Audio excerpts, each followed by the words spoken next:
নমস্কাৰ স্বাগতম জনাইছো এতিয়াৰ বাতৰিলৈ আৰু ষ্টুডিঅ'ত মই প্ৰাঞ্জল প্ৰতিম হাজৰিকা ধুবুৰীৰ বেলগুৰিত নিশাৰ ভাগত এক ভয়াবহ অগ্নিকাণ্ড সংঘটিত হয় এই অগ্নিকাণ্ডত কেইবা লাখ টকাৰ সামগ্ৰীৰ ক্ষতি হয় বেলগুৰিৰ হৰলাবালা ৰায় নামৰ এজন লোকৰ বাসগৃহত এই অগ্নিকাণ্ড সংঘটিত হয় কিন্তু এতিয়াও পোহৰলৈ অহা নাই অগ্নিকাণ্ডৰ প্ৰকৃত কাৰণ খবৰ ধুবুৰীৰ য'ত এই ভয়াবহ অগ্নিকাণ্ড সংঘটিত হয় ধুবুৰীৰ বেলগুৰিৰ দৃশ্য এয়া নিশাৰ ভাগত সংঘটিত হয় এই ভয়ংকৰ অগ্নিকাণ্ড কেইবা লাখ টকাৰ সামগ্ৰীৰ ক্ষয়ক্ষতি হৈছে অগ্নিকাণ্ডৰ ফলত বেলগুৰিৰ হৰলাবালা ৰায় নামৰ এজন লোকৰ বাসগৃহত এই অগ্নিকাণ্ড সংঘটিত হয় এতিয়াও পোহৰলৈ অহা নাই এই অগ্নিকাণ্ডৰ প্ৰকৃত কাৰণ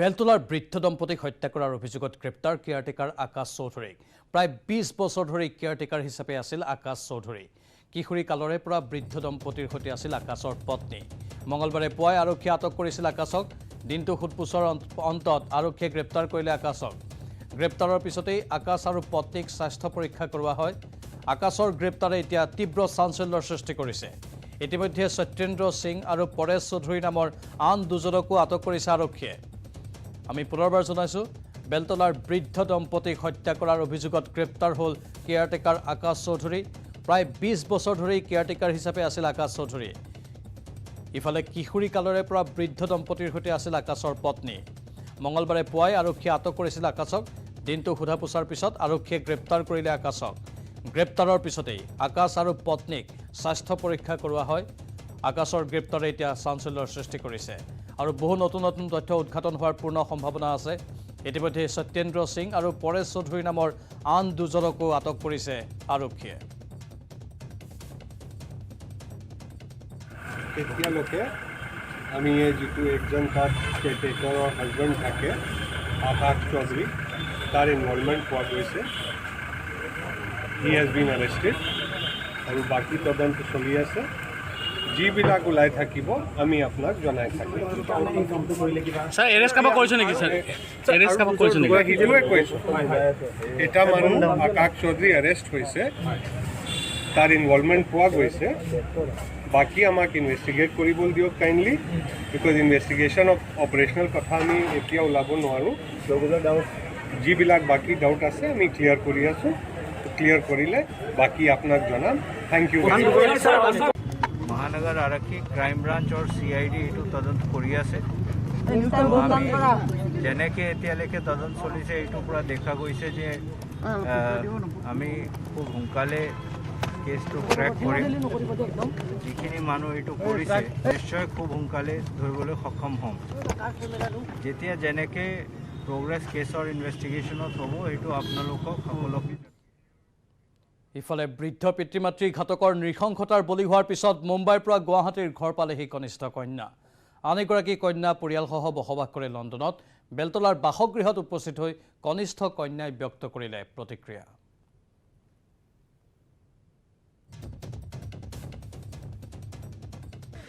পুলিচে চেষ্টা কৰি আছে আমি পুনৰবাৰ জনাইছো আপোনালোকক খুব সোনকালে যেন কালপ্ৰিটক পায় এইটো মোৰ মা দেউতা গ'ল কিন্তু আৰু এজন যেন নাযায় মা দেউতাক আকাশ চৌধুৰী আপোনালোকৰ ঘৰত আজি বহু বছৰ ধৰি আছিলে প্ৰায় 20 বছৰতকৈ অধিক সময় ধৰি আছিলে এতিয়া আৰক্ষীয়ে সন্দেহ কৰিছে তেওঁ হত্যা নাই সেইবোৰ মই একো ক'ব নোৱাৰোঁ একদম নাই পুলিচৰ কাম কৰক কিন্তু the culprit has to be found এইটো এটা মানে ছ'চাইটিৰ ইছ্যু ছেফটিৰ ইছ্যু কালি আপোনাৰ ঘৰত হ'ব পাৰে আৰু আপোনাৰ ঘৰত হ'ব পাৰে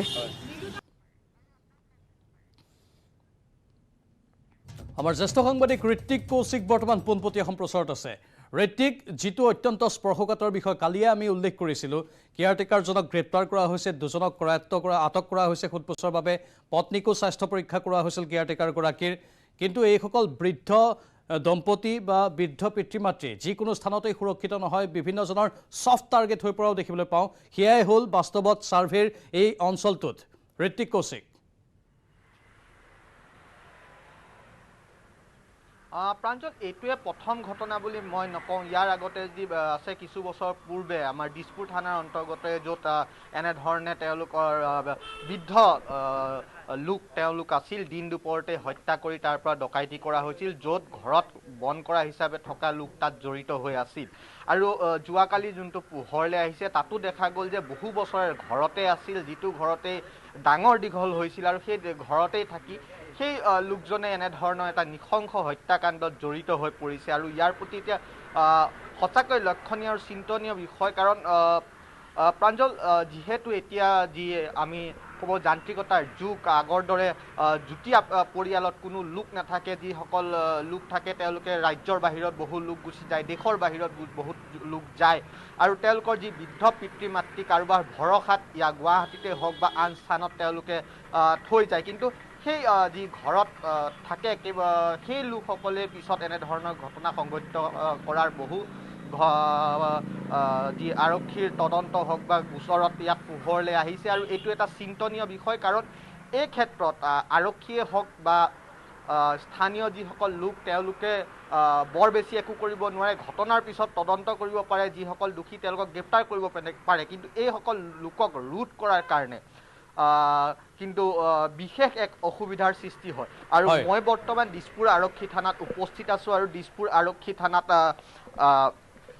কালি নিশা দুইজন আকাশ চৌধুৰীৰ লগতে সত্যেন্দ্ৰ সিং আৰু পৰেশ চৌধুৰী তেওঁলোকক ইয়াত সোধপোছ কৰি থকা হৈছে। আকাশ চৌধুৰীক ইতিমধ্যে গ্ৰেপ্তাৰ কৰিছে, আন দুজনক ইয়াত সোধপোছ কৰিছে। আৰু আজিৰ দিনটোত হয়তো পোহৰলৈ আহিব প্ৰকৃততে ইয়াত ডকাইতিৰ ঘটনাই আছিল নে আন কিবা মটিভ আছিল। আৰু এই গোটেই ঘটনাৰ লগত যি এজন গ্ৰেপ্তাৰ হৈছে, দুজন এতিয়া আটক হৈ আছে, তেওঁলোকে কেনেধৰণে ইয়াত জড়িত হৈ আছে আৰু কেনেধৰণে তেওঁলোকে এই গোটেই ঘটনাটো পৰিকল্পনা কৰিছিল, কেনেধৰণে এই গোটেই ঘটনাটো তেওঁলোকে এক্সিকিউশ্যন কৰিছিল, আৰু এই গোটেই ঘটনাটোত অকল এই লোকসকলেই জড়িত হৈ আছিল নে আৰু তাৰ পৰা কি কি তেওঁলোকে লৈ গৈছিল, এই গোটেই বিষয়বোৰ ইয়াত পোহৰলৈ আহিব। আৰু কালি বিশেষ আৰক্ষী সঞ্চালক প্ৰধানগৰাকীয়ে ইয়াত উল্লেখ কৰিছিল যে তদন্ত ক্ষিপ্ৰতাৰে চলি আছে, আৰু যিসকল ইয়াত জড়িত হৈ আছে সেই লোকসকলক শীঘ্ৰে গ্ৰেপ্তাৰ কৰিব। ঋত্বিক, একাংশই এই বুলিও কৈ আছে যে কেৱল সম্পত্তিৰ বাবে এই ঘটনা সংঘটিত হ'ল, মাটি ঘৰ এই সকলো দুগৰাকী যিহেতু জীয়ৰী তেওঁলোক বাহিৰত থাকে, হয়তো এই দুৰ্বৃত্তকেইটাই বা অপৰাধীকেইটাই অন্য ধৰণে পৰিকল্পনা কৰিছিল, তাত বহুকেইটা এংগল থাকিব পাৰে বুলিও সন্দেহ কৰিছে। অৱশ্যে তদন্তৰ খাতিৰতে আৰক্ষীয়ে এতিয়ালৈকে সকলো কথা কোৱা নাই, যি স্বীকাৰোক্তি তেওঁলোকে লাভ কৰিছে তাৰ আধাৰত তদন্ত চলি আছে, কিন্তু ভিতৰুৱাকৈ ঋত্বিক কিবা বিশেষ তথ্য আপুনি পাইছে নেকি? চাওক, এতিয়ালৈকে মটিভ বা ইয়াত যিটো কয় এমঅ' মডাছ অপাৰেণ্ডি এতিয়ালৈকে পোহৰলৈ অহা নাই। আচলতে কিহৰ কাৰণে তেওঁলোকে ইয়াত কৰিছে বা কি প্ৰকৃততে আছিল, এই গোটেই ঘটনাটো ধন সম্পত্তিৰ কাৰণে কৰা হৈছিল নে আন কিবা ইয়াত যি হিডেন এজেণ্ডা তেওঁলোকৰ আছিল। হয়তো যিহেতু দুয়োগৰাকী জীয়েক, এগৰাকী ৰাজ্যৰ বাহিৰত থাকে, এগৰাকী দেশৰ বাহিৰত থাকে, হয়তো তেওঁলোকৰ আন কিবা ইয়াত এজেণ্ডাও থাকিব পাৰে। এই গোটেই বিষয়টো হয়তো আজিৰ দিনটোৰ ভিতৰত পোহৰলৈ আহিব, আৰু গোটেই বিষয়টো জলজট পটপটকৈ ওলাই পৰিব যে এইটো আচলতে ডকাইতি হত্যাকাণ্ডৰ ঘটনা নে ইয়াত আন কিবা পৰিকল্পনাও আছে। আকাশ বোলা যিগৰাকী কেয়াৰটেকাৰ আছে, স্বীকাৰোক্তিত কি কথা কৈছে বাৰু? আৰক্ষীয়ে সদৰি কৰা নাই, কিন্তু তাত বহুকেইটা বিস্ফোৰক তথ্য হয়তো সন্নিৱিষ্ট হৈ থাকিব পাৰে। ঋত্বিক, চাওক, কালি নিশাৰ ভাগলৈকে আৰক্ষীয়ে বহু নিশালৈকে ইয়াত সোধপোছ কৰি আছিল। আকাশ চৌধুৰীৰ পত্নীক সোধপোছ কৰা হৈছিল আৰু আন এজন লোককো সোধপোছ কৰা হৈছিল। যিটো নিশাত এই গোটেই হত্যাকাণ্ডটো সংঘটিত হৈছিল, তাত এই সত্যেন্দ্ৰ সিং আৰু পৰেশ চৌধুৰী যি দুজন লোকক এতিয়া আটক কৰি থকা হৈছিল, তেওঁলোকে সুৰাৰ পাৰ্টিত বহিছিল বুলি আৰক্ষীৰ তথ্য দিছিল, আৰু তেওঁলোকক সেই সন্দেহতে এতিয়া আটক কৰিছিল আৰু বহু নিশালৈকে সোধপোছ কৰিছিল। বৰ্তমান সময়ত তিনিওকে দিছপুৰ আৰক্ষী থানাত ৰখা হৈছে, তেওঁলোকক বহু নিশালৈকে সোধপোছ কৰিছে। আৰু এই ক্ষেত্ৰত হয়তো বহু কথাই পোহৰলৈ আহিব। মই যিহেতু কৈছোঁ আজিৰ দিনটোৰ ভিতৰত প্ৰাঞ্জল বহু তথ্য পোহৰলৈ আহিব যে গোটেই ঘটনাটো কি কাৰণে হৈছিল, অকল ধন সম্পত্তিৰ কাৰণেই হৈছিল নে ঘৰত থকা যি নগদ ধন হওক, গহনাৰ আ অলংকাৰ হওক, তাৰ কাৰণে হৈছিল নে আন ভিতৰুৱা কিবা কাৰণো আছিল? ঋতিক, এই সত্যেন্দ্ৰ সিং আৰু পৰেশ চৌধুৰী এই দুজন তাত থকা ব্যক্তি নহয়, বাহিৰৰ পৰা তেওঁলোক গৈছিল, অজন্তা পথৰ বাসিন্দা নহয় তেওঁলোক, আৰু তাত গৈ তেওঁলোকে পাৰ্টি কৰা বুলি আপুনি উল্লেখ কৰিছে। তাৰ পাছতে এই ঘটনা সংঘটিত হয়তো কৰিব পাৰে। আৰক্ষীয়ে তাৰ ওপৰতে তদন্ত চলাই আছে। স্থানীয় লোকসকলে কৈছে যে সেই পথছোৱাত প্ৰায়ে ডকাইতি কাৰ্য সংঘটিত হয়, চুৰি কাৰ্য সংঘটিত হয়। কিবা কাৰণে এই সত্যেন্দ্ৰ সিং, পৰেশ চৌধুৰী আনসমূহ ডকাইতি বা চুৰি কাৰ্যৰ সৈতেও জড়িত হৈ থাকিব পাৰে নেকি? নিশ্চিতকৈ পাৰে প্ৰাঞ্জল। এতিয়াই এইটো আমি কোনো কনক্লুজনলৈ অহাটো সমীচিত নহ'ব যে তেওঁলোকে কোনো অপৰাধ নাই কৰা বা তেওঁলোকে কৰিছে বুলি, কাৰণ তদন্ত এতিয়া আৰম্ভ হৈছেহে। কিন্তু এটা ইয়াত স্থানীয় লোকসকলে কৈছে যে এই গোটেই পথছোৱাত সন্ধিয়া সময়ত বিশেষভাৱে যিসকল বয়োজ্যেষ্ঠ মহিলা হওক বা পুৰুষ হওক, তেওঁলোকৰ মোবাইল টানি নিয়া, তেওঁলোকৰ ডিঙিৰ পৰা চেইন টানি নিয়া, হাতৰ পৰা বেগ টানি নিয়া, তেনেধৰণৰ ঘটনা, কেইবাটাও ঘটনা পূৰ্বতে পোহৰলৈ আহিছে, পূৰ্বতে আৰক্ষীৰ ওচৰত ৰুজু হৈছে। ইয়াৰ প্ৰতি লক্ষ্য ৰাখি যিহেতু তেওঁলোকক যি সাতগাঁও ফালৰ পৰা তেওঁলোকক আটক কৰা হৈছিল, পৰেশ চৌধুৰী আৰু সত্যেন্দ্ৰ সিঙক, তেওঁলোকে হয়তো এনেধৰণৰ কিছু কামত জড়িতও হ'ব পাৰে। কিন্তু এতিয়াই কোনো ধৰণৰ আমি কনক্লুজন অহাটো সমীচীন নহ'ব, কাৰণ তদন্ত আৰম্ভহে হৈছে। আকাশ চৌধুৰীৰ পত্নীকো ঋতিক স্বাস্থ্য পৰীক্ষা কৰোৱা হ'ল নিশাৰ ভাগত। পত্নীকো কিবা কাৰণত সোধা পোছা কৰা এতিয়া হ'ব পাৰে নেকি আজিৰ দিনটোত আকৌ? আকৌ হ'ব পাৰে প্ৰাঞ্জল, কাৰণ কালি যেতিয়া পত্নীক লৈ অহা হৈছিল তেওঁক দিনটো সোধ-পোছ কৰা হৈছিল। সোধা পোছা কৰাৰ পিছত তেওঁক নিশাৰ ভাগত ঘৰলৈ যাবলৈ দিয়া হৈছিল। আৰু আজিও যি আমি তথ্য লাভ কৰিছোঁ, আজিও কেইবাজনো লোকক পুনৰ সোধ-পোছ কৰিবলৈ মাতিব আৰক্ষীয়ে, যিসকলৰ ওপৰত এতিয়াও সন্দেহ বাকী আছে। ধন্যবাদ জনাইছোঁ ঋতিক কৌশিক এইখিনি তথ্যৰ বাবে। আমি পুনৰবাৰ দৰ্শকসকলৰ বাবে জনাইছোঁ যে বেলতলাৰ বৃদ্ধ দম্পতীক হত্যা কৰাৰ অভিযোগত গ্ৰেপ্তাৰ হৈছে কেয়াৰটেকাৰ আকাশ চৌধুৰী। প্ৰায় 20 বছৰ ধৰি কেয়াৰটেকাৰ হিচাপে আছিল আকাশ চৌধুৰী। কিশোৰী কালৰে পৰা বৃদ্ধ দম্পতীৰ সৈতে আছিল আকাশৰ পত্নী। মঙলবাৰে পুৱাই আৰক্ষীয়ে আটক কৰিছিল আকাশক, আৰু দিনটো সোধা পোছাৰ পিছত আৰক্ষীয়ে গ্ৰেপ্তাৰ কৰিলে আকাশক। ইফালে গ্ৰেপ্তাৰৰ পিছতে আকাশ আৰু পত্নীক স্বাস্থ্য পৰীক্ষা কৰা হয়। পত্নীক অৱশ্যে ঘৰলৈ যাবলৈ দিয়া হয়। আজি পুনৰ হয়তো পত্নীক জেৰাৰ বাবে আৰক্ষীয়ে থানালৈ মাতিব পাৰে। মুঠতে আকাশৰ গ্ৰেপ্তাৰে এতিয়া তীব্ৰ চাঞ্চল্যৰ সৃষ্টি কৰিছে। যিগৰাকী কেয়াৰটেকাৰৰ বিশ্বাসত এই বৃদ্ধ দম্পতী আছিল এই বাসগৃহটোত বছৰ বছৰ ধৰি, সেইগৰাকী কেয়াৰটেকাৰেই যদি হত্যাকাণ্ডৰ সৈতে জড়িত হয়, তেনেহ'লে কাক বিশ্বাস কৰিব? এটা ডাঙৰ প্ৰশ্ন হিচাপে বিবেচিত হৈছে আৰু চিন্তনীয় বিষয় হিচাপেও বিবেচিত হৈছে। সমান্তৰালভাৱে ইতিমধ্যে সত্যেন্দ্ৰ সিং আৰু পৰেশ চৌধুৰী নামৰ আন দুজনকো আটক কৰিছে আৰক্ষীয়ে। নিশাৰ ভাগত তেওঁলোকে সুৰাৰ পাৰ্টি কৰিছিল, তাৰ পাছতে এই ঘটনা সংঘটিত কৰাৰ সন্দেহ কৰা হৈছে। সেয়েহে অধিক জেৰা চলোৱা হৈছে তেওঁলোকৰ ওপৰত। হয়তো জেৰাৰ অন্তত আৰক্ষীয়ে এটা বিশেষ বিন্দুত আহি উপনীত হ'ব, তাৰ পাছত হয়তো কৰায়ত্বও কৰা হ'ব পাৰে সত্যেন্দ্ৰ সিং আৰু পৰেশ চৌধুৰীক। এতিয়ালৈকে অৱশ্যে তেওঁলোকক সোধা পোছাহে চলাই থকা হৈছে, কেৱল আকাশ চৌধুৰীকহে গ্ৰেপ্তাৰ কৰা হৈছে। কিন্তু বহুকেইটা নতুন নতুন এংগল হয়তো সন্মুখলৈ আহিব পাৰে, আৰু আন বহুকেইজনক হয়তো আৰক্ষীয়ে গ্ৰেপ্তাৰ কৰাৰ পূৰ্ণ সম্ভাৱনা আছে। মুঠতে আৰক্ষীয়ে অতি ক্ষিপ্ৰতাৰে তদন্ত প্ৰক্ৰিয়া আগবঢ়াই নিছে, আৰু তদন্তত বহু বিস্ফোৰক তথ্য সন্মুখলৈ অহাৰো সম্ভাৱনা আছে।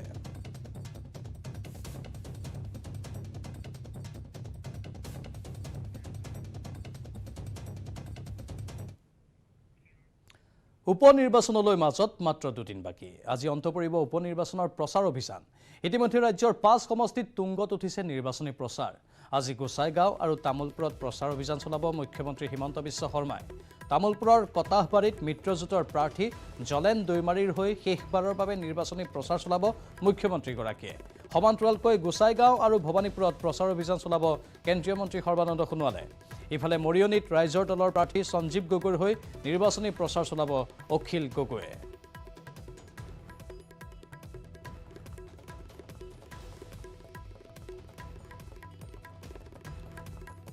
উপনিৰ্বাচনৰ খবৰ আমি জনাইছোঁ। মাজত মাত্ৰ 2 দিন বাকী। আজি অন্ত পৰিব উপনিৰ্বাচনৰ প্ৰচাৰ অভিযান। ইতিমধ্যে ৰাজ্যৰ 5 সমষ্টিত তুংগত উঠিছে নিৰ্বাচনী প্ৰচাৰ। আজি গোসাইগাঁও আৰু তামোলপুৰত প্ৰচাৰ অভিযানত অংশগ্ৰহণ কৰিব মুখ্যমন্ত্ৰী হিমন্ত বিশ্ব শৰ্মাই। তামোলপুৰৰ কটাহবাৰীত মিত্ৰজোঁটৰ প্ৰাৰ্থী জলেন দৈমাৰীৰ হৈ শেষবাৰৰ বাবে নিৰ্বাচনী প্ৰচাৰ চলাব মুখ্যমন্ত্ৰীগৰাকীয়ে। সমান্তৰালকৈ গোসাইগাঁও আৰু ভৱানীপুৰত প্ৰচাৰ অভিযান চলাব কেন্দ্ৰীয় মন্ত্ৰী সৰ্বানন্দ সোণোৱালে। ইফালে মৰিয়নীত ৰাইজৰ দলৰ প্ৰাৰ্থী সঞ্জীৱ গগৈৰ হৈ নিৰ্বাচনী প্ৰচাৰ চলাব অখিল গগৈয়ে। ঠায়ে ঠায়ে প্ৰচাৰ অভিযানসমূহ এতিয়া ব্যাপক ৰূপত আমি চলা দেখিবলৈ পাইছোঁ আৰু আজি যিহেতু প্ৰচাৰৰ অন্তিমটো দিন এই প্ৰচাৰৰ অন্তিমটো দিনত বিশেষ কাৰ্যসূচী ৰাখিছে প্ৰতিটো ৰাজনৈতিক দলে সেইসমূহ কাৰ্যসূচী আপোনালোকে দেখিবলৈ পাব পোনপটীয়া ৰূপত পৰৱৰ্তী সময়ত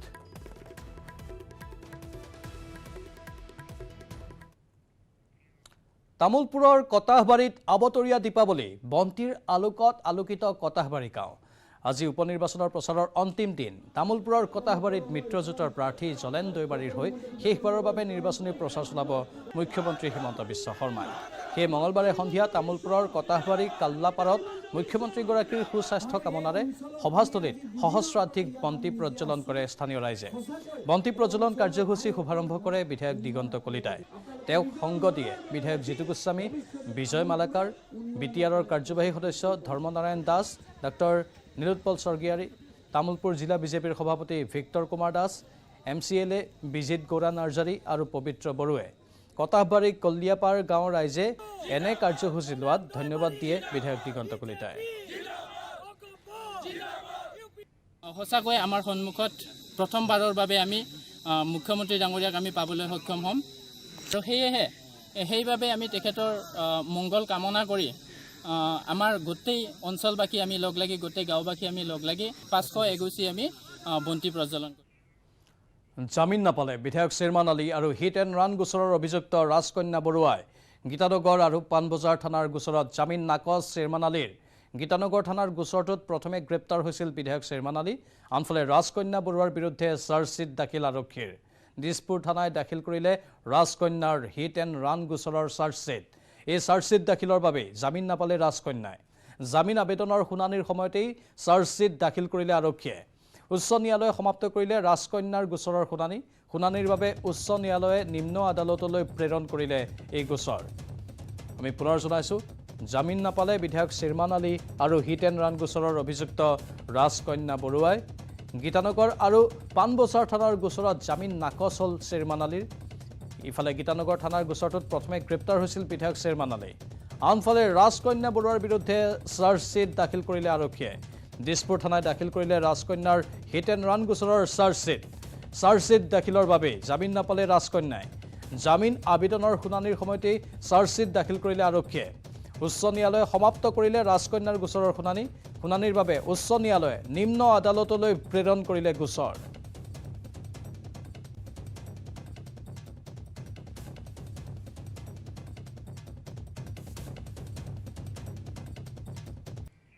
আপুনি চাই আছে গুড মৰ্নিং 18 উপনিৰ্বাচনলৈ মাজত মাত্ৰ দুদিন বাকী আজি অন্ত পৰিব উপনিৰ্বাচনৰ প্ৰচাৰ অভিযান ইতিমধ্যে ৰাজ্যৰ 5টা সমষ্টিত তুংগত উঠিছে নিৰ্বাচনী প্ৰচাৰ আজি গোসাইগাঁও আৰু তামোলপুৰত প্ৰচাৰ অভিযান চলাব মুখ্যমন্ত্ৰী হিমন্ত বিশ্ব শৰ্মাই তামোলপুৰৰ কটাহবাৰীত মিত্ৰজোঁটৰ প্ৰাৰ্থী জলেন দৈমাৰীৰ হৈ শেষবাৰৰ বাবে নিৰ্বাচনী প্ৰচাৰ চলাব মুখ্যমন্ত্ৰীগৰাকীয়ে সমান্তৰালকৈ গোসাইগাঁও আৰু ভৱানীপুৰত প্ৰচাৰ অভিযান চলাব কেন্দ্ৰীয় মন্ত্ৰী সৰ্বানন্দ সোণোৱালে ইফালে মৰিয়নীত ৰাইজৰ দলৰ প্ৰাৰ্থী সঞ্জীৱ গগৈৰ হৈ নিৰ্বাচনী প্ৰচাৰ চলাব অখিল গগৈয়ে থাওৰা সমষ্টিটোৰ নিৰ্বাচনী প্ৰচাৰ এতিয়া জোৰদাৰ গতিত আগবাঢ়ি আছে অধিক জনাব আমাৰ সাংবাদিক প্ৰদীপ গগৈয়ে প্ৰদীপ পোনপটীয়া সম্প্ৰচাৰত আপোনাৰ কাষলৈ গৈছোঁ থাওৰা সমষ্টিত যিহেতু এইকেইদিন ৰাজনীতিৰ খেল ব্যাপক ৰূপত জমি উঠা দেখিবলৈ পোৱা গৈছে আৰু প্ৰচাৰ অভিযানো তুংগত উঠিল আজি অন্তিম দিনৰ প্ৰচাৰ অভিযান আৰু কি জনাব আপুনি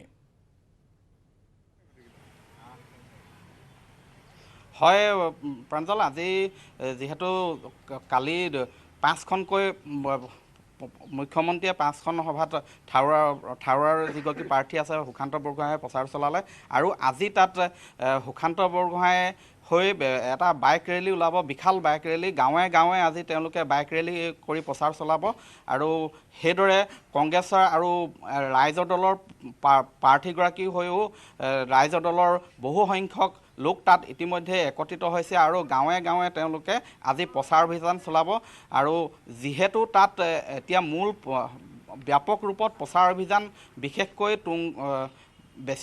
অধিক চলাইছে তাত ৰাইজৰ দল আৰু বিজেপিয়ে কিন্তু কংগ্ৰেছৰ প্ৰচাৰ কিছু তাত স্থিমিত হোৱা দেখা গৈছে কিন্তু আৰু মূল প্ৰতিদ্বন্দ্বী তাত কোন হ'ব কংগ্ৰেছ নে ৰাইজৰ দল আৰু বিজেপি এই তিনিটা দলৰ মাজতে হ'ব মূল যুঁজখন আৰু যিহেতু শেহতীয়াকৈ যদিও বিজেপিয়ে সহজভাৱে লৈ আছিলে কিন্তু ৰাইজৰ দলৰ যিগৰাকী প্ৰাৰ্থী ধৈৰ্য কোঁৱৰৰ যি গাঁৱে গাঁৱে তেওঁলোকে প্ৰতিঘৰ মানুহত যিহেতু ঘৰে ঘৰে গৈছে আৰু যাৰ বাবে কিছু তেওঁলোকৰ প্ৰচাৰ অভিযানত ব্যাপক চলাইছে আৰু আজি ৰাইজৰ দলৰ সকলেও এক ৰেলী উলিওৱাৰ কথা আছে আৰু সুশান্ত বৰগোহাঁয়েও গাঁৱত তাত বাইক ৰেলী বিশাল বাইক ৰেলী উলিয়াই আছে আৰু সেইদৰে তাৰ এগৰাকী যি কৃষ্ণ গগৈ আছে কৃষ্ণ গগৈ CPI দলৰ প্ৰাৰ্থী আৰু CPI দলেও তাত বাইক ৰেলী উলিয়াব প্ৰাঞ্জল গাড়ী ঘোঁৰাৰ ব্যাপক পৰিভৰ ঘটিছে থাওৰাত সমান্তৰালকৈ কিন্তু পদব্ৰজেও প্ৰচাৰ অভিযানৰ এক কুচকাৱাজ আমি দেখিবলৈ পাইছোঁ এইকেইদিন অখিল গগৈয়ে নিজেই গৈ থাওৰাত পদব্ৰজে মানুহৰ ঘৰে ঘৰে গৈছে সমান্তৰালভাৱে মুখ্যমন্ত্ৰীয়ে বিজেপিৰ প্ৰাৰ্থীগৰাকীৰ হৈ প্ৰচাৰ চলাইছে কেন্দ্ৰীয় মন্ত্ৰী সৰ্বানন্দ সোণোৱালো উপস্থিত হৈছে মুঠতে বাঘা নেতাৰো পৰিভৰ ঘটিছে আনফালে আকৌ বিশেষ ব্যতিক্ৰমী পদক্ষেপো লোৱা হৈছে প্ৰচাৰ অভিযানৰ ক্ষেত্ৰত মানুহৰ ঘৰে ঘৰে গৈও প্ৰচাৰ চলোৱা হৈছে এই থাওৰা সমষ্টিত হয় পুস্তিকা বিতৰণ কৰা হৈছে প্ৰাঞ্জল বিশেষকৈ ৰাইজৰ দলৰ কৰ্মীসকলে কিছু তেওঁলোকে হাতে হাতে তেওঁলোকৰ কিছু পুস্তিকাৰ লৈ ঘৰে ঘৰে বিতৰণ কৰিছে তেওঁলোকৰ প্ৰতিশ্ৰুতিসমূহ অৱগত কৰিছে কি সমস্যা আছে সেইবিলাকো তেওঁলোকে একোখন তালিকা প্ৰকাশ কৰি ঘৰে ঘৰে বিতৰণ কৰা পৰিলক্ষিত হৈছে প্ৰাঞ্জল নিশ্চয় আজিৰ দিনটোত আপুনি কৈছে যে কেইবাখনো বিশেষ সভা আছে আৰু বাইক ৰেলী বিশেষকৈ আজিৰ দিনটোৰ মুখ্য আকৰ্ষণ বাইক ৰেলী উলিওৱা হ'ব য'ত অসংখ্য লোকে অংশগ্ৰহণ কৰিব হয় প্ৰাঞ্জল এতিয়া মোৰ কাষত আছে শিৱসাগৰ জিলা কংগ্ৰেছৰ উপ সভাপতি তেওঁৰ পৰা জানিব বিচাৰিম আজি তেওঁলোকৰ পদক্ষেপ কি হ'ব চাওক থাওৰা সমষ্টিত কংগ্ৰেছৰ যিসকল কৰ্মী আছে তেওঁলোকে এতিয়া উৎফুল্লিত হৈ গৈ আছে কিয়নো যদিহে সুশান্ত বৰগোহাঁইক এহেকা নিদিয়ে তেওঁলোকৰ মনত শান্তি নালাগিব সেইকাৰণে তেওঁলোক উৎফুল্লিত আজি তাৰ প্ৰমাণ যে যোৱা দুটা দিনত মুখ্যমন্ত্ৰীয়ে সেই অসমৰ মুখ্যমন্ত্ৰীয়ে পাঁচখনকৈ 10খন মিটিং মাৰিবলগীয়া হৈছে কিয় সুশান্তৰ অৱস্থা ভাল নহয় সেইকাৰণে 10খনকৈ মিটিং মাৰিছে কিন্তু আজিলৈকে আমি বাই ইলেকশ্যনত কোনো মুখ্যমন্ত্ৰীক অহা দেখা নাছিলোঁ এইবাৰ মুখ্যমন্ত্ৰীয়ে একদম অভিলেখ সংখ্যক 10খন 12খন মিটিং মাৰিছে ৰোড শ্ব' কৰিব তাতকৈ আৰু কি তেওঁলোকে যদি কৰ্ম ইমান ভাল কাম কৰিলে নে চৰকাৰে মানুহক কোনো ৰোড শ্ব' বা মিটিঙত জগাই নাছিলে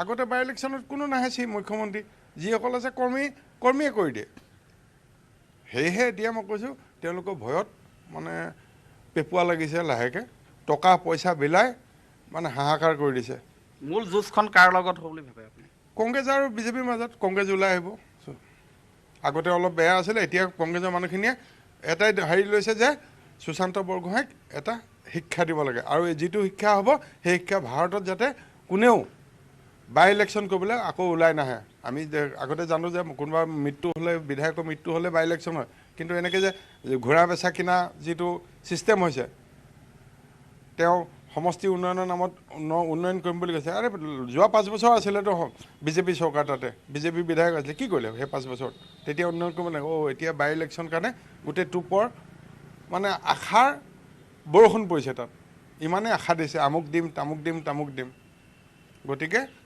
তাত কংগ্ৰেছ যে জিকিব সেইটো নিশ্চিত অখিল গগৈ ফেক্টৰ হ'ব নেকি তাৰ মাজত নাই হয়তো দ্বিতীয় স্থানত অখিল গগৈ আহিব পাৰে অখিল গগৈ প্ৰাৰ্থী হয় কিন্তু প্ৰাঞ্জল এটা কথা ক'ব লাগিব যে থাওৰাৰ যি যোৱা নিৰ্বাচন হৈ গ'ল চলিত বৰ্ষত যোৱা মাৰ্চ মাহত তেতিয়া সুশান্ত বৰগোহাঁই মাত্ৰ 2006টা ভোটত জয়ী হৈছিলে সেইদৰে তাৰ আগৰ যদি আমি চাওঁ 2016 চনৰ বিধানসভাৰ নিৰ্বাচনলৈ তাত কুশল দৌৰি জয়ী হৈছিলে মাত্ৰ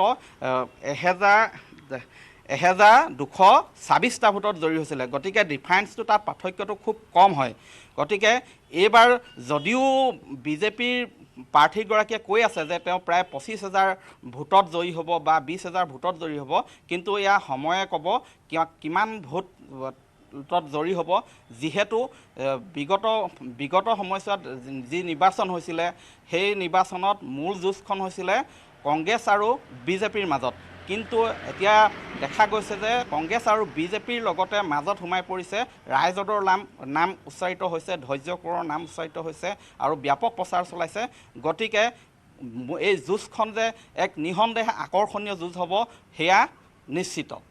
ধন্যবাদ জনাইছোঁ প্ৰদীপ। এয়া আমি থাউৰাৰ পৰা পোনপটীয়া সম্প্ৰচাৰ আগবঢ়ালোঁ। সঁচাকৈ আকৰ্ষণীয় হ'ব এইবাৰ উপ নিৰ্বাচনৰ যুঁজ, কাৰণ ইয়াৰ পূৰ্বে উপ নিৰ্বাচনৰ নামত ইমান শক্তি, ইমান টকা পইচা খৰচ কৰা নহয়, এনেধৰণৰ প্ৰচাৰ অভিযান চলোৱা নহয় যেনেধৰণে এইবাৰ কৰা হৈছে। আৰু স্বাভাৱিকতেই জনসাধাৰণৰ মনত প্ৰশ্ন উদয় হৈছে যে এটা উপ নিৰ্বাচনৰ নামত ইমানখিনি খৰচ বা ইমানখিনি প্ৰচাৰ কিয়? কাৰণ ঘোঁৰাৰ বেচা কিনা হৈছে বুলি সকলোৱে উল্লেখ কৰিছে, বা বিধায়কসকল এটা সময়ত যিটো দলত আছিল সেইটো দলত নাই, আন দলত যোগদান কৰিছে। সেইবাবেই উপ নিৰ্বাচন হৈছে, কোনো নেতাৰ মৃত্যুৰ বাবে নহয়। সেয়েহে অত্যন্ত আকৰ্ষণীয় হ'ব এইবাৰৰ উপ নিৰ্বাচন, আৰু উপ নিৰ্বাচনক লৈ সকলোৰে দৃষ্টি নিবদ্ধ আছে। আজি প্ৰচাৰ অভিযানৰ অন্তিম দিন। আজি অন্তিম দিনটোতো ব্যাপক ৰূপত প্ৰচাৰ অভিযান চলিব এই 5টা সমষ্টিত। আমি পৰৱৰ্তী সময়তো পোনপটীয়া সম্প্ৰচাৰ অব্যাহত ৰাখিম।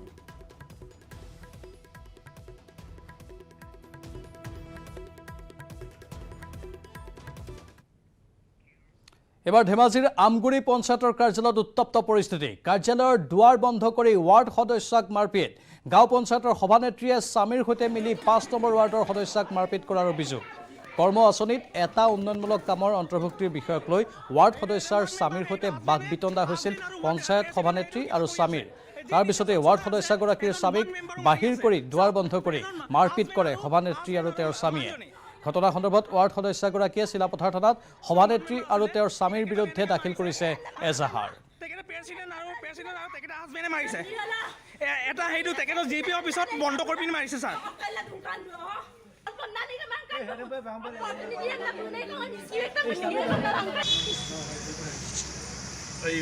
মই অফিচত গৈ থাকোঁতে অফিচত কোনটো অফিচ আপোনালোকৰ? আমগুৰি গাঁও পঞ্চায়ত অফিচত। কি হৈছিলে?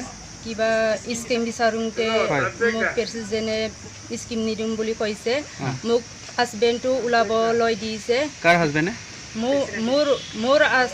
মোৰ হাজবেণ্ডটো প্ৰেচিডেণ্টে ওলাবলৈ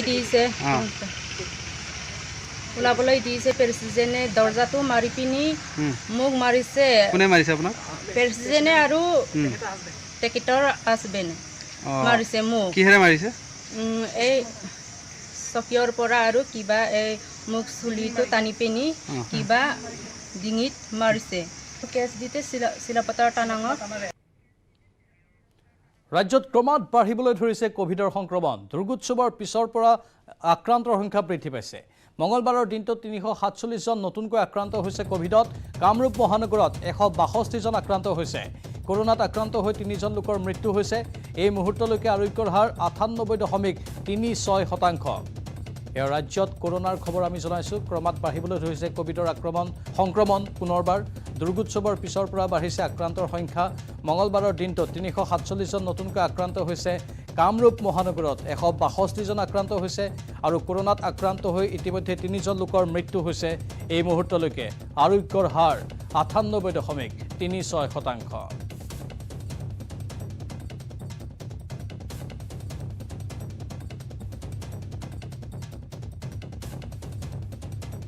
Kumar Engineering